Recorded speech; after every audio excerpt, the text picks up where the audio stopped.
Olá, nós vamos abordar a lição A Bíblia e eu quero apresentar como é que vai ser essa abordagem. Nós vamos dividir em Antigo e Novo Testamento, inspiração divina, e por que devemos ler a Bíblia e como devemos ler a Bíblia. Obviamente que essa explanação aqui vai ser muito objetiva, é necessário que você leia o livro base e também tire presencialmente as suas dúvidas. Então, como introdução, há um texto em Hebreus 4:12, eu quero fazer a leitura aqui, que é: pois a palavra de Deus é viva e eficaz e mais afiada que qualquer espada de dois gumes. Ela penetra até o ponto de dividir alma e espírito, juntas e medulas, e julga os pensamentos e as intenções do coração.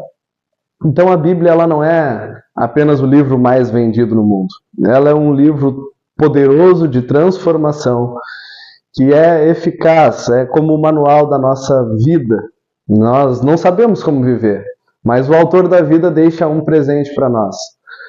Um livro que é um compilado de escritos, uma enciclopédia, com diversas revelações dadas a diversas pessoas, mais de 40 escritores, e eles de épocas diferentes, profissões diferentes, experiências diferentes. Nós temos de reis a pescadores que escreveram, e tudo isso aponta para a maravilhosa revelação de Deus, com o objetivo de atingir a minha vida e a sua vida, para que a gente possa provar de conhecer a Deus.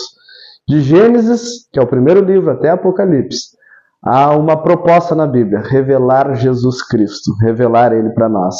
Então nós vamos aqui de uma maneira um pouco mais sistemática, explanar como é que ela se divide, como é que ela se organiza, e que você saiba, né? Tem algumas referências que estão aqui que você deve conferir na sua casa, na sua Bíblia, e uma delas é a que está em 1 Coríntios 2, 15 e 16, que vai falar a respeito do primeiro passo, da gente entendermos que o homem natural não consegue compreender. E muitas pessoas podem dizer isso para nós: a Bíblia é um livro muito difícil e incompreensível, mas porque é necessário a gente pedir a graça de Deus, provar de uma transformação de Deus, provar de uma conversão da nossa natureza pecaminosa, corrompida e incapaz de entender Deus, e provar da sua nova natureza, da nova vida de Deus em nós, para que a gente possa conhecer um pouco mais daquilo que Ele quer se revelar. No Antigo Testamento nós temos 39 livros. Os 5 primeiros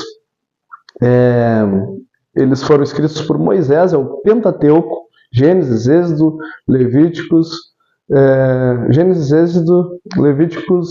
Números e Deuteronômio. Depois a gente tem 12 históricos, que é Josué, Juízes, Ruth, 1º e 2º Samuel, 1º e 2º Reis, Crônicas, Esdras, Neemias e Esther. Depois nós temos 5 livros poéticos: Jó, Salmos, Provérbios, Eclesiastes e Cantares. E temos 17 proféticos, e ele tem uma divisão, né? Os profetas maiores e menores, não maiores de importância ou relevância, mas sim de volume de escrita, que são os 5 livros primeiros, né? Isaías, Jeremias, Lamentações, Jeremias, também escrito por Jeremias, Ezequiel e Daniel.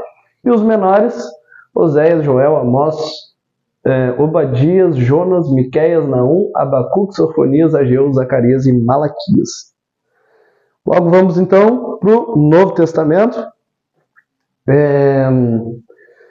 O Novo Testamento a gente tem 4 grupos, né? Os Evangelhos, Mateus, Marcos, Lucas e João. A gente tem um livro histórico, que é o Atos dos Apóstolos, e temos 3 epístolas paulinas, uma epístola aos Hebreus, 7 epístolas gerais e um livro profético, né? Então a divisão é os Evangelhos, o histórico, as epístolas e o livro profético, né?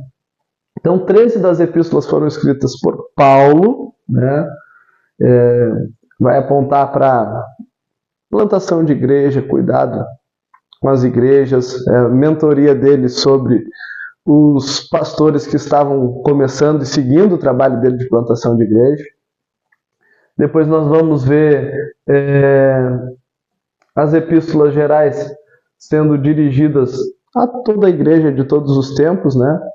Mas ainda assim, até o que não foi direcionado de maneira geral é muito bem utilizado, né?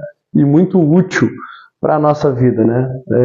Quando a gente olha também para o livro profético de Apocalipse, por mais que seja um livro emblemático, com muitos símbolos, ele ainda assim aponta para o auge da nossa fé, o dia em que veremos Jesus face a face em glória, que entraremos nos estados eternos para viver a eternidade com Ele. Então, nós temos aí então a divisão do Novo Testamento.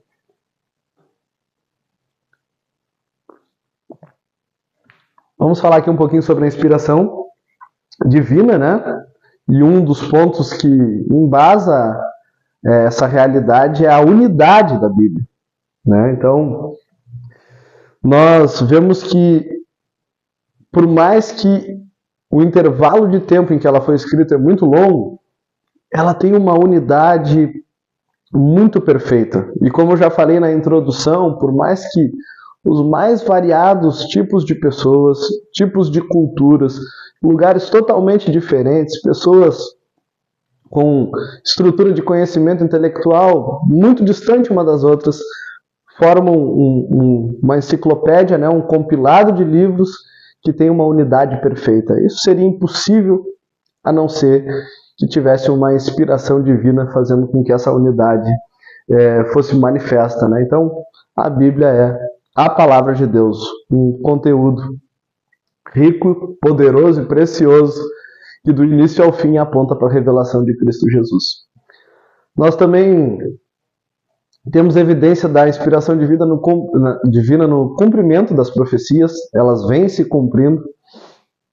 Profecias muito tempo antes da encarnação de Cristo, por exemplo, no livro de Isaías, uma riqueza de detalhes que somente quem já conhece o amanhã poderia ter revelado, né? Então, e demais revelações, tragédias, coisas que nós vivemos e sofremos, né? Até mesmo como as epidemias já estavam anunciadas na Bíblia, e a gente pode ter também essa base de confirmação da inspiração divina. A harmonia com a ciência. Em nenhum momento a Bíblia contradiz a ciência, mas tudo que está escrito nela, ela está também fundamentado na ciência, né? Então, não há desarmonia, não há desacordo, e o que está revelado nas Escrituras não vem em nenhum momento a se opor ao que a ciência ensina, pelo contrário, está em plena harmonia com a ciência. Seu poder transformador, quem prova da leitura bíblica com o coração aberto é transformado e renovado por Deus, né? Então nós podemos provar do poder da transformação de Deus através das Escrituras. Sua autoridade. A Bíblia é a palavra de Deus. E a própria Bíblia diz que céus e terra hão de passar, mas as palavras de Deus jamais passarão. Então ela é uma autoridade. Quando Deus fala, Ele cumpre. A Bíblia diz que Ele vela sobre a sua palavra para cumprir. Não há sombra de variação nele. Tudo que Ele fala, de fato, acontece. Então, nós vemos isso desde a criação, através da sua palavra, Ele falando e tudo vindo a existir, como também nas Escrituras. Isso continua acontecendo e continuará acontecendo até o cumprimento das últimas promessas que ali estão. E também o testemunho do Espírito Santo. Quando nós lemos as Escrituras, o Espírito Santo testifica ao nosso coração e nós sabemos que é a verdade, de maneira que nos constrange, de maneira que toca na parte mais íntima do nosso ser, onde somente a palavra de Deus é poderosa para tocar. E por que devemos ler a Bíblia?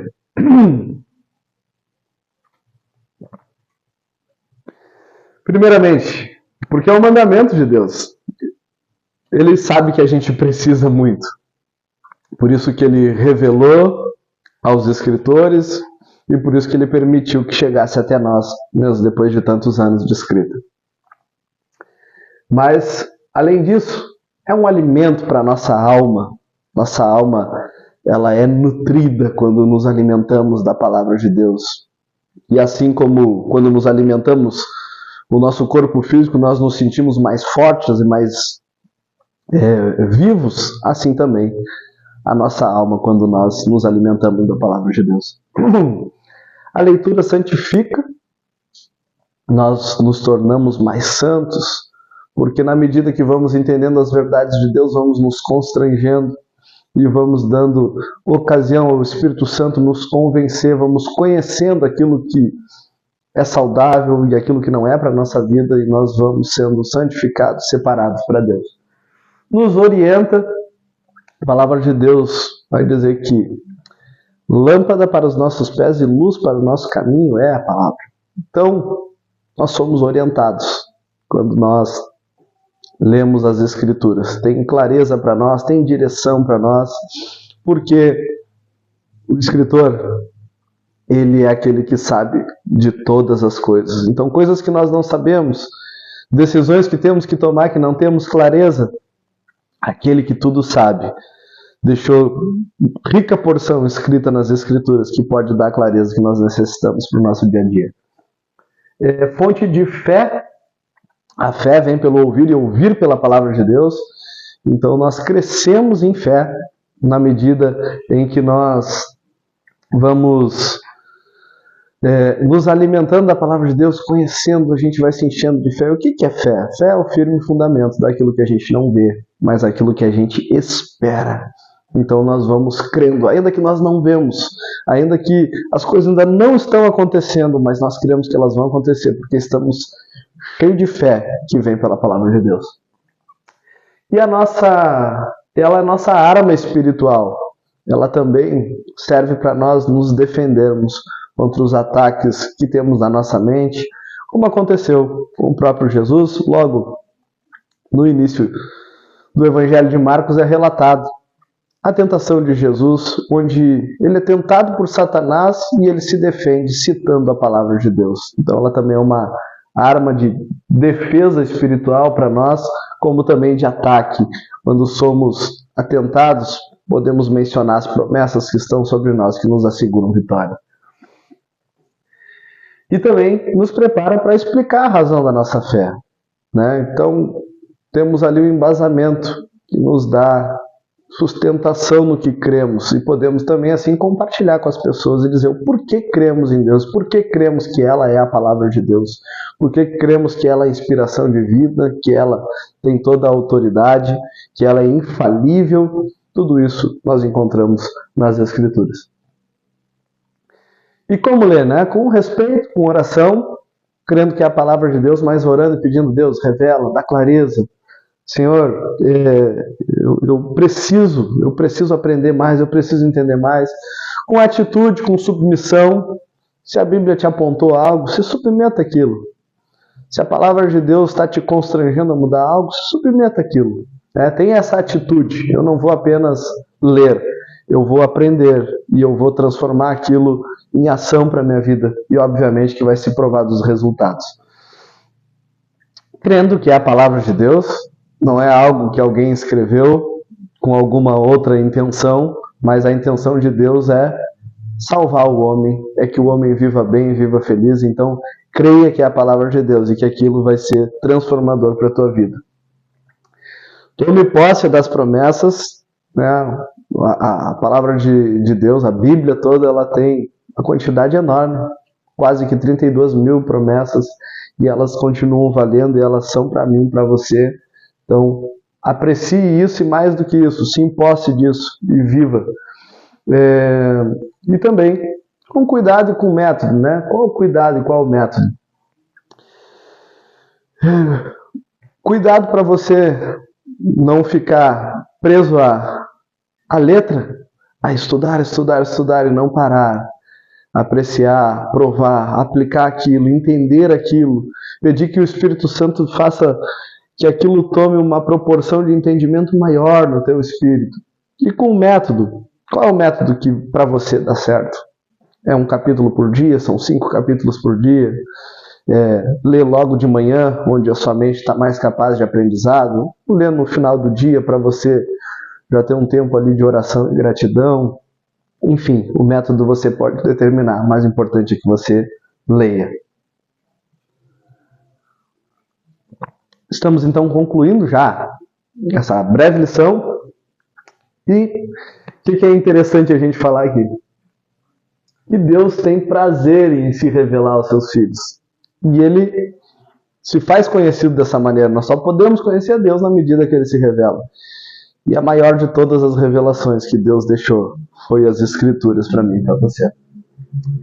É necessário nós buscarmos, um dever nosso, crescer na graça e no conhecimento do Senhor, como o apóstolo Pedro deixa para nós como ensinamento em 2 Pedro 3,18, e também seguir o conselho do profeta Oséias, conheçamos o Senhor, esforcemos-nos por conhecê-lo. Tão certo como nasce o sol, ele aparecerá, e virá para nós como as chuvas de inverno, como as chuvas da primavera que regam a terra. Oséias 6,3. Que Deus te abençoe e até a próxima lição.